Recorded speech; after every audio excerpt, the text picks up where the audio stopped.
til min kanal, det er Intuitiv Hjørne. I dag der vil jeg fortælle om, hvordan mine guider har kommunikeret med mig. Og jeg forstod det slet ikke til at begynde med. Jeg anede ikke, jeg tænkte, jeg anede ikke, hvad det var. Det må jeg sige. Jeg tænkte bare, okay, det er fordi jeg har lyttet.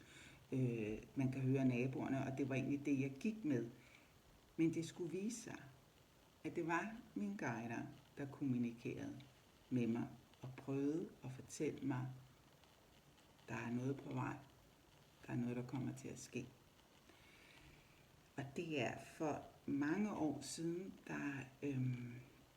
min søster døde i 2004. Og jeg mener, at det her, det var i 2009, det her skete. Jeg er i min lejlighed, og jeg bliver ved med at høre ordet mor. Og jeg tænker, okay, jeg tænker ikke nærmere over det. Jeg tænker, at det er naboen, det er underboen. Ikke videre med det. Indtil at jeg sidder en aften i min sofa, og så hører jeg helt inde i mit øre. Og jeg tænker, det var sgu lige godt nok, man får helt kuldegysninger. Jeg tænkte, det er lige godt mærkeligt det her. Men jeg vælger igen, fordi jeg er et menneske, jeg har et ego, så jeg vælger at tænke, det er ikke noget. Og en dag er jeg så på badeværelset og har været i bad, og jeg hører det her mor igen, og jeg tænker, nej. Jeg vælger ikke at sige noget. Jeg boede her med min daværende kæreste, det er mange år siden, og hans datter, som var 18 år på det tidspunkt. Og så er der en dag, hun kommer ud fra badeværelset, og så siger hun bare, hvem er det, der bliver ved med at sige mor? Og så tænker jeg, det var ikke kun mig, der kunne høre det. Men der var ingen af os, der forstod det. Ind til den dag, jeg skulle ud og køre med min kollega som gartner.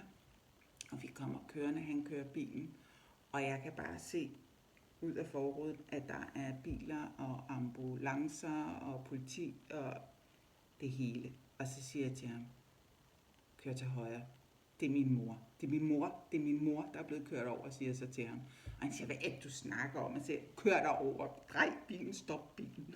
Og det gør han så, og jeg løber derhen. Og ganske rigtigt, at det er min mor, der er blevet ramt af en lastbil i et højre sving. Og politibetjenten siger, du må ikke være her. Så siger jeg, det er min mor. Og det første, jeg gjorde, bliver helt rørt, det var at se, om hun blødte.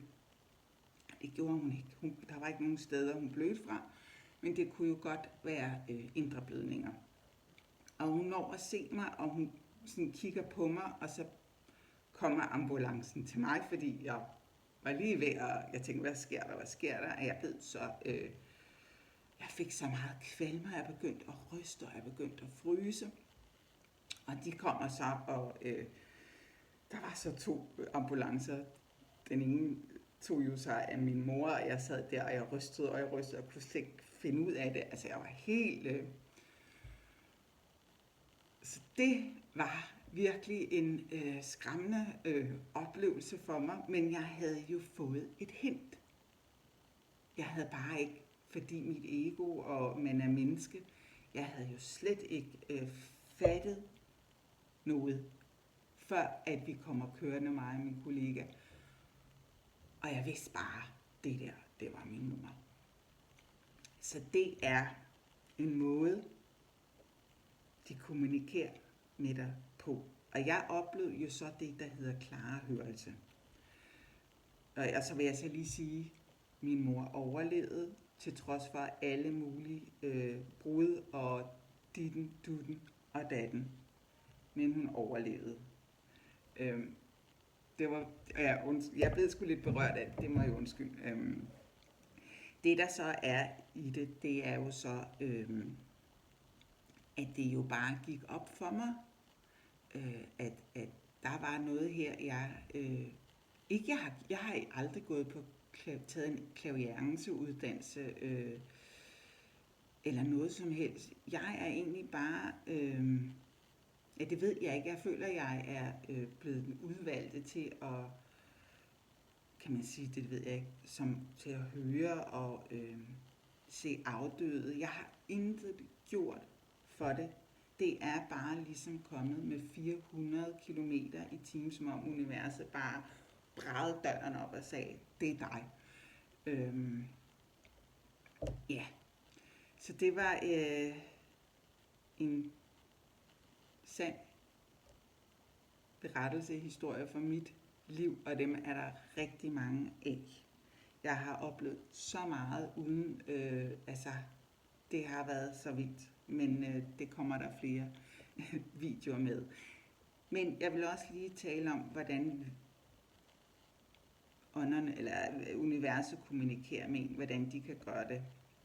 At det kan de gøre gennem bøger, tal, reklameskilte, eller at du hører på nogen, som går foran dig og taler netop om det, du har tænkt på eller ønsker om, altså har et ønske om at få eller gøre. Og hvis der går nogen foran dig, eller sidder i bussen, eller whatever, og de snakker lige præcis om det emne, så er det altså dine guider, der fortæller dig, det kan du godt, eller det er en måde at kommunikere på.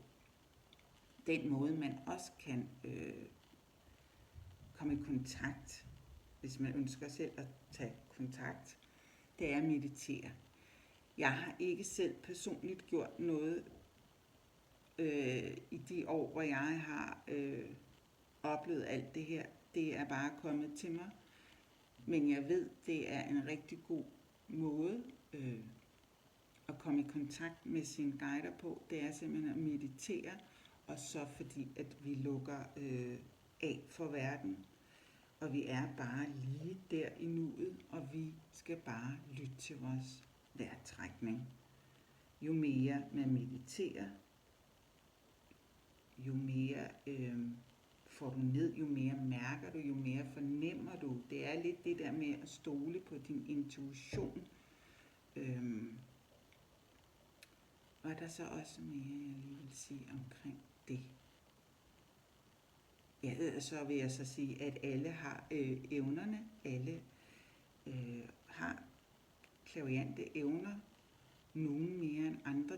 Men det er ikke nogen særlig udvalgte. Jeg er ikke et særligt specielt menneske, fordi jeg har haft alle de oplevelser, som jeg har haft. Det er bare sådan, som det er. Jeg har været længe om at acceptere det og forstå det. Men i dag, 2024, så har jeg forstået det. Jeg har accepteret, at det er, som det er, og at jeg bliver vækket om natten med koer, som er helt vildt. Men det kommer der mere af. Når jeg er talrækker, altså hvis du har sådan, hvis du bestemt ser sådan nogle tal, til samme tal, for eksempel 1234 eller 1212, eller du går ned i butikken, og beløbet bliver 44,44. Altså sådan nogle tal der, så er det din guider også, der kommunikerer med dig, og så er det bare hjem og finde ud af, hvad er det her, de her engletal betyder. Så ja, men det var lidt for mig. Så er du til sande historier om spirituelle oplevelser, så er du i hvert fald landet på den helt rigtige kanal. Tak fordi du så med, og jeg vil blive så glad for, hvis du likede og abonnerede og delte videoen, fordi så støtter du mig og min kanal, og jo mere du gør det, jo flere videoer kommer der om mine spirituelle oplevelser, som jeg er sikker på, at jeg selvfølgelig ikke er den eneste derude i verden, som har oplevet. Så ha' det godt, og vi ses. Hej hej.